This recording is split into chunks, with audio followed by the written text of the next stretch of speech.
지난주 토요일 저녁에 교회 와서 그 크리스마스 추리를 이렇게 다 장식하고 집에 돌아가는 길에 하당 그 맥스엑스 앞에 도착했을 때 크리스마스 추리를 장식한다는 거, 그 집집마다 또 자기가 일하는 터마다 크리스마스를 장식하는 거는 우리 기쁨이잖아요. 그래서 서양 사람들은 우리보다 이제 믿음의 전통이 더 있기 때문에 그 굉장히 기쁜 날입니다. 자기 집에 크리스마스 장식하고 이렇게 하면서, 우리 집에도 이제 저 앞에 있는 요만한 헝겊으로 만든 크리스마스 트리 있잖아요. 그거 이렇게 꺼내놓고 이렇게 뭐 장식하고 하는 게 기쁨입니다. 노래도 있잖아요. 기쁜 성탄 장식하세 랄랄랄랄랄랄랄라. 그게 그렇게 기쁜 거예요. 그래서 크리스마스 트리를 장식하고 참 기쁘지 않습니까? 식탁보를 준비하고 집에 가는데 강권사님 전화하셔서, 목사님 어머니가 돌아가셨어요. 어머니가 돌아가셨대요. 지금 서울에 올라갑니다. 내일 예배 참석하지 못하겠어요. 아, 그래요. 아이고 참 다녀오세요. 기쁜 날 장식하고 집에 돌아가는데 어머니가 하나님의 부르심을 받았다. 우리가 소망으로 사는 존재지만 이 땅에서는 섭섭하잖아요. 그 강고사님 어머니가 소천하셨고, 어제는 또 와서 이제 크리스마스 선물들을 이렇게 주신 분들이 있어서 이렇게 다 나눠서 이제 내일 하나씩 이렇게 드려야겠다 준비하고 또 집에 가서 자려고 하는데, 그 집사람의 대학 동기인 장규열 목사님, 아주 위중하다고, 의사가 아마 10중 8구 살지 못한다고 그 사모가 또 울면서 전화를 했어요. 어떻게 된 건가 했더니, 그분이 목회를 혼자서 아파트 상가에 이렇게 얻어서, 군목으로 일할 때는 그렇게 또 열심히 일을 했는데 이 군목 TO가, 승진 TO가 그렇게 많이 없어서 제대를 하게 되고, 또 열심히 그렇게 또 부목으로도 일하고 담임으로 이제 교회 개척을 해서 교회가 성장하는 그런 기쁨을 누리고, 기쁜 중에 온 교회를 혼자 다 하는데 그 너무나 과로가 돼서 그 자는 동안에 뇌출혈이 일어났나 봐요.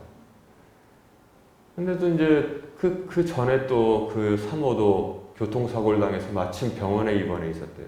그러니까 아이들이 맨날 일어나서 아버지가 밥을 차려줘서 그거 먹고 학교를 갔는데 오늘은 꼼짝도 안 하더라. 그러니까 이제 고단하신가 보다. 애들도 착해서 그냥 바로 학교로 갔대요. 그러니까 거의 하루 종일을 뇌출혈 일어난 상태로 방치돼 있던 겁니다. 나중에 이상하다 싶어서 전화를 해서 전화도 안 받으니까 애들이 창으로 이렇게 넘어가서 보니까 아버지가 방 안에 막 토하고 이렇게 꼼짝도 못하고 있는 거예요. 참 답답하죠.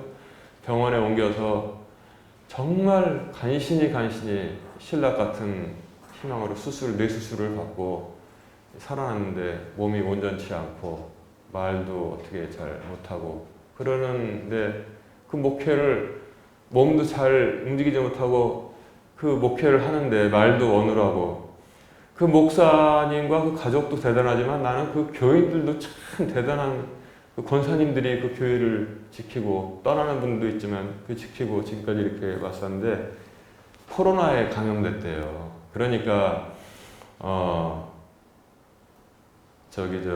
감기겠거니 했는데 늦게 병원에 가서 폐에 그 가래가 붙었는데, 그게 굉장히, 그거는 어렵답니다. 폐에 가래가 딱 달라붙어 있으면, 의식 있으면 토하면 이렇게 막 하는데 그게 안 되니까 빼낼 수도 없고, 그래서 의사가 10중 8구 힘들다고 했다고 하는데 기도를 간절히 했죠. 또 한 주는 크리스마스 성탄 장식하고 집에 가는 길에 그 어머니의 소천 소식을, 또 한 주는 또 크리스마스 선물 준비하고 집에 갔더니 또 그런 힘든 그런 소식을 들었습니다. 그래서 간절히 기도를 했는데 전화기상으로 이제 기도를 했죠. 그랬더니 제가 듣는 것은 정말 숨을 어렵게 쉬는 그 숨소리, 듣는 것은 어렵게 숨 쉬는 소리, 그리고 기도는 제 입에서 나오고 있고, 정말 이렇게 생명과 이 죽음과의 싸움 사이에서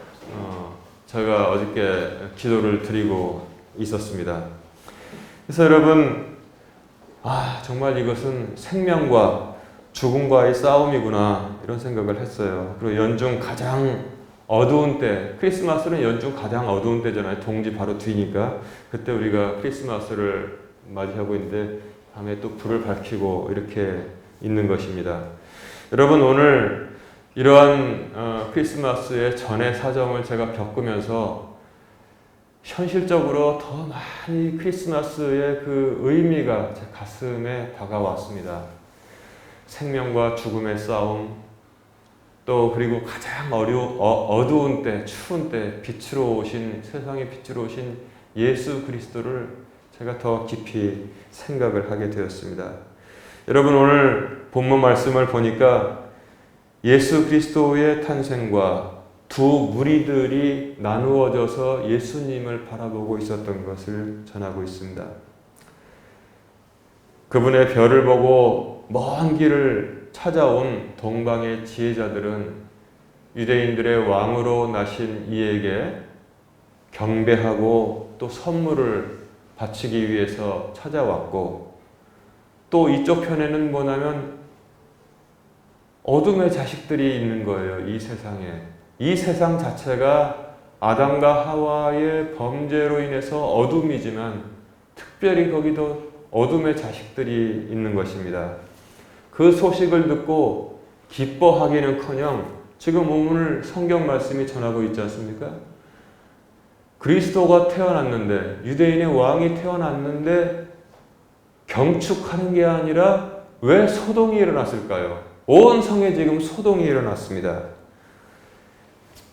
그래서 간특한 간계를 써서 자기가 노력하지 않고 수고하지 않고도 그리스도가 누워 계신 곳을, 아기 그리스도가 누워 계신 곳을 알아낸 다음에 그 그리스도를 죽여서 내가 계속 왕 노릇을 해야겠다 하는 헤롯이라는 용이 있었던 것입니다. 그러나 동방의 지혜자들은 하나님의 경고에 순종해서 딴 길로 가라, 헤롯에게 가지 말아라. 그래서 다른 길로 자기들의 나라로 돌아갔습니다.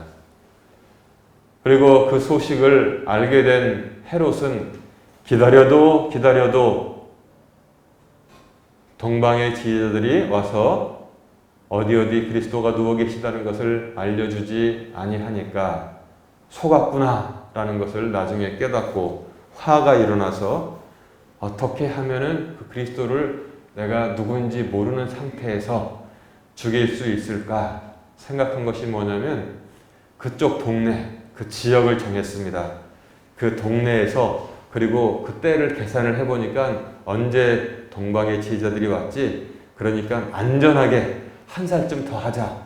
혹시 모르니까 한 살쯤 더 하고 그 밑으로는 그냥 애들을 다 죽여라. 야, 이게 여러분 얼마나 이 잔인무도한 존재입니까? 이게 하다못해 양로원에 이 미친 사람이 난입해서 양로원에 오늘날 하는 노인들을 다 이렇게 밀쳐가지고 침상에서 떨어져서 죽게 만들고 뛰어다녔었다고 하더라도 경찰이 바로 출동해서 잡아가지고 엄중한 죄를 물을 텐데, 그 갓 태어난 아이들을, 그것도 한둘도 아니고 그 동네 그 지경에 있는 아이들을 다 죽였다는 것입니다. 여러분, 성경을 우리가 쭉 읽어보면은 어떤 굳건한 어떤 주제를 우리가 알 수 있는데, 하나는 뭐냐면, 제가 여러 가지가 있는데 여러 가지 이 시간에 오늘 말씀드리지 않고 그 중에 가장 큰 것은 뭐냐면 생명과 죽음의 싸움이 바로 성경의 주제의 가장 기본적인 주제라는 사실을 여러분 알아야만 합니다. 여기도 생명과 죽음의 싸움이 일어났습니다. 이처럼 생명과 죽음의 싸움의 역사는 뿌리가 아주 깊은 것입니다. 예수 그리스도 생명, 그리고 그것을 죽이려 하는 분봉왕 헤롯 안티파, 예수 그리스도 생명의 세상의 빛 헤롯, 그리고 그 일당들, 어둠의 자식들, 예수 그리스도 세상의 생명 헤롯 안티파와 그 주변의 무리들, 아주 간교하고 잔인한 살인자라는 사실을 성경이 우리에게 전하고 있습니다. 예수 그리스도 사랑이시고 헤롯은 의심과 증오의 화신이라는 사실을 성경이 전하고 있어요. 그런데 헤롯이라는 그 인간 자체가 의심과 증오와 살인자입니까? 맞습니다. 그것도 맞는데 헤롯을 뿌리를 캐어 보면은 거기에 마귀가 있다는 사실을 성경은 우리에게 전하고 있습니다. 성경은 그것을 우리에게 전하고 있으면서 하늘과 땅 사이에 전쟁이 있고 빛과 어둠 사이에 전쟁이 있다는 사실을 끊임없이 우리에게 알려주고 우리가 그 말씀과 경고를 듣고 살아가게 만들어주지만 세상은 입에서 평화를 외치면서 점점 잠들어서 죽게 만들고 있다는 것입니다. 그래서 주님께서 마귀에 대해서 뭐라고 말씀하셨습니까? 저는 거짓의 아비라고 했습니다. 거짓의 아비요, 처음부터 살인한 자라고 말씀하고 있는 것입니다. 처음부터 살인한 자. 마귀가 누구를 죽였나 했더니 아담과 하와를 타락시켜서 죽음이 이 땅에 들어오게 한 장본인이 바로 마귀라는 사실을 주님께서 말씀해 주셨습니다. 이처럼 생명과 죽음의 싸움의 역사는 제일 긴 역사를 가지고 있습니다. 이 생명과 죽음의 싸움의 역사는 여러분 똑똑히 알아야 돼요. 이 땅에서부터 시작된 게 아니에요. 창세 전부터 하나님께 영광 돌리도록 지음받은 그 루시퍼가, 그 사탄이 교만과 반역으로 인해서 불순종과 죽음을 가지고 이 땅에 내려왔다는 것입니다. 그러나 그럴 때마다 주님께서는 반드시 생명과 치유의 역사로 그들을 계속 사람들을 회복시켰습니다. 인류의 역사상 죽음의 병에 걸린 역사는 사람들이 계속 죽음의 병에 걸린 역사를, 긴 역사를 가지고 있는데, 그러나 감사하게도 주님께서는 그 횟수보다도 한 번 더 많게 항상 회복과 생명의 치유의 은혜를 베풀어 주시고 있다는 사실, 우리가 이 연장선상에서 살고 있다는 사실을 우리가 알아야 돼요. 이 연장선상에서 살고 있습니다. 그래서 교만과 반역, 불순종과 죽음은 사탄이 가져오고, 그 다음에 순종과 생명은 그리스도께서 이 땅에 다시 회복시키고 있음을 알 수 있습니다. 여러분, 아담과 하와가 정확한 순서는 뭐냐면 이브와 하와와 아담이 범죄했던 것을 주님께서 아브라함을 통해서 한 사람의 순종하는 한 사람을 택해서 생명을 그대로 전하고 유지하셨고, 그 역사가 계속 내려와서 여러분, 다윗이 기름 부음을 받았을 때 누가 다윗을 죽이려고 했습니까? 불순종의 아들 사울입니다. 불순종의 아들 사울이 순종의 아들 다윗을 죽이려고 쫓아다녔다는 것을 성경이 그대로 전하고 있지 않습니까? 사울의 특징이 뭐냐면 이 사람은 불순종의 아들이에요. 불순종. 뭐든지 자기 마음대로 합니다. 뭐든지. 그래서 사람들은 생각하기를 이렇게 큰 죄를 지은 것 같지 않은데, 아니요. 순종이 제사보다 낫지만 불순종은 사망의 죄를 이 땅에 가져오고 있다는 사실을 여러분 반드시 기억하시기 바랍니다.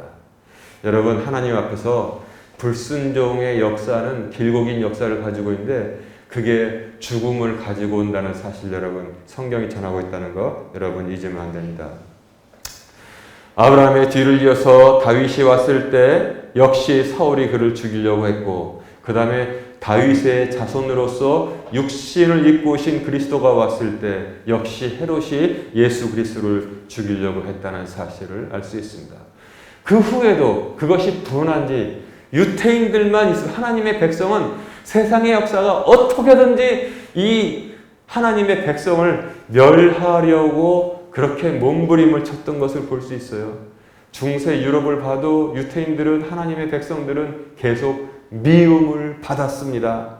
그리고 현대가 시작되면서 역시 하나님의 백성 유태인들은 미움을 받았습니다. 그래서 세계 역사상 한 민족을 대상으로 해서 600만이라는 인종 청소를 한 역사는 전무후무한 것을 우리가 알 수 있잖아요. 지금의 역사를 보세요. 지금 유태인들, 즉 하나님의 백성들이 살고 있는데 거기 평화롭게 삽니까? 지금도 사방에 포위돼서 으르렁거리고 있습니다. 어떻게 하면 저것들을 다 그냥 멸망시켜버릴 수 있을까? 그것을 호시탐탐 연구하는 사람들에 의해서 둘러싸여 있다는 사실을 역사가 우리에게 그대로 전하고 있지 않습니까? 저는 그래서 그런 역사를 쭉 가만히 보면서, 야, 진짜 태초부터 시작된 이 생명과 이 죽음의 싸움, 그리고 하늘과 땅 사이의 싸움이 지금도 저렇게 면면이 계속되고 있구나, 우리가 알 수 있는 겁니다. 세상의 모든 싸움들, 세상의 모든 전쟁들 중에 가장 깊은 뿌리를 가지고 있는 것이 바로 이 생명과 죽음의 싸움이라는 사실을 성경이 전하고 있습니다. 그러나 세상의 역사의 눈으로 볼 때는 결코 그것을 이해할 수가 없는 것입니다. 그냥 뭐 영토 뺏으려고 싸운 거지, 뭐 그게 그렇습니까? 영토 뺏으려고 싸운 싸움들도 여기저기서 일어났습니다. 그러나 그런 그 모든 싸움들의 근원을 파고 지하실로 파고 들어가 보면은 거기에는 생명과 죽음의 싸움이 항상 그 근거에 자리 잡고 있었다는 것입니다. 그래서 우리가 크리스마스를 보내고 있는데, 크리스마스가 없었다면 어떻게 됐을까요? 바울의 말처럼, 바울이 말한 것처럼 크리스마스가 없었다면 우리들이 더욱 불쌍한 사람이라고 말하고 있습니다. 그리고 크리스마스가 없었다면 우리가 한 해 한 해 살아가잖아요. 이제 한 주만 지나면 이제 새해예요. 한 주만 지나면. 한 해 한 해 지나가는 것은, 세월이 지나면 그저 죽음으로의 행진일 뿐입니다. 저기 죽음이 기다리고 있는데 우리가 계속 처벅처벅 그쪽을 향해서 걸어가고 있는 아주 암울하고 불쌍한 존재가 될 수밖에 없다는 것입니다. 크리스마스 그냥 만나서 놀고 먹고 마시고 선물 받고 그런 날이 아닙니다. 더 깊이 크리스마스를 한번 살펴봐야 됩니다. 저도 이 관점이 바뀌는 거를 말씀을 준비하면서 바뀌어요. 확실히 사람이 철이 들어가면서. 어렸을 때는 크리스마스는 진짜로 저도 선물 받는 날이었습니다. 제가 뭐 많이 알겠어요. 지금도 기억납니다. 이렇게 자는데 누워서 이렇게 보니까 부모님이 그때는 이렇게 한 집안은 이렇게 살짝 열어가지고 부시럭부시럭 하나씩 발밑에다가 이렇게 놨는데, 자는 척 했죠. 자는 척 하면서 이렇게 이러다 보니까 다음날 보니까 은박지에 쌓은 생과자가 거기 몇 개 들어있었습니다. 그 크리스마스. 애들한테는 그게 크리스마스예요. 애들한테는. 그 다음에 조금 나이가 들어서 이제 뭐 친구들 생기고 뭐 하니까 교회 다니까 모여가지고 차 마시고 케이크 먹고 뭐 게임하고 그냥 밤에 쏘다니는 거 있잖아요. 그게 크리스마스입니다. 그때는. 그런데 이제 나이가 들어서 이것저것을 다 생각해 보니까 크리스마스는 생명과 빛, 사랑이라는 사실을 이제 나이가 들어서니까 알게 되더라고요. 그리고 금년 크리스마스는 정말 여러 가지 의미를 우리에게 주고 있습니다. 성탄추리 장식하고 집에 가는 날, 세상 사람들이 말하는 죽음의 소식, 우리에게는 소천이라고 그러잖아요. 명칭부터가 얼마나 은혜로운지 몰라요. 소천은 뭐냐면 하늘의 소환, 올라와라 이제는, 그거를 받았다는 거예요. 참 역설적이잖아요. 죽음은 끝이라고 세상 사람들은 죽을 말합니다. 그래서 죽음은 아주 까맣게 칠합니다, 색을. 그런데 우리 크리스찬들은 죽음이 뭡니까? 세상이 부르는 것이고 소천이라고 불러요. 하늘에서 너희 집이 이제 다 완성됐으니까 내가 너희를 부른다고 했잖아요. 불러서 그 집으로 영접하는 순간이 되는 것입니다. 또 한 주 지나서는 성탄 선물 준비하고 하니까 그 정말 안타깝고 어렵게 목회하고 견디고 있던 목사가 또 이렇게 지금 세경에 있는데 지금 소식을 모르겠어요. 항상 기도해오던 분인데 계속 기도를 하고 있는데 주님께서 기회를 주셔서 모든 것을 치유하시고 하나님의 크고 능력 있게 역사하시고 사랑하심을 간증하고 전할 수 있는 기회를 주시기를 주님의 이름으로 축원합니다. 그래서 크리스마스가 없었다면 우리는 제일 불쌍한 사람입니다. 그저 제대로 놀지도 못하고 그냥 죽음을 향해서 저벅저벅 걸어가고 있습니다. 그런데 크리스마스가 있으니까 우리는 가장 복된 사람들이 되었다는 사실을 성경이 전하고 있습니다. 우리는 이 세상에서 가장 복된 사람이 되었다는 사실을 믿으시고 항상 감사하시기를 주님의 이름으로 축원합니다. 여러분, 생명의 문제가 해결됐는데 더 이상 거기에 어떤 문제가 그거 버금가게 달라붙어서 여러분들에게 어려움을 주겠습니까? 생명의 문제가 해결됐습니다. 어떻게 해결됐습니까? 죄의 문제가 해결됨으로 말미암아서 생명의 문제가 해결됐다는 것입니다. 죄의 문제가 해결됨으로 말미암아서 생명의 문제가 해결됐습니다. 생명의 문제가. 나머지는 그 생명의 문제 앞에 빛을 발하지 못해요. 나머지 우리가 소소한 문제들 가지고 있잖아요. 저도 여러 가지 기도하면서 살고 있죠. 그러나 그런 문제들은 우리의 영원한 생명의 문제 해결 앞에서 문제가 되지 않는 사실을 성경이 전하고 있습니다. 그래서 크리스마스가 없었다면 세월의 지남은 그저 죽음 앞으로의 죽음의 행진일 뿐인데 크리스마스가 있기 때문에 세월의 지남은 생명으로 향해서 영원한 생명으로 향해서 행진하고 있다는 사실을 여러분 성경이 전하고 있습니다. 얼마나 감사합니까? 얼마나 감사해요. 크리스마스는 땅에서는 평화, 하늘에선 영광이 되는 것처럼 크리스마스는 우리 모두에게 생명으로의 행진의 빛을 밝혀주고 있는 것입니다.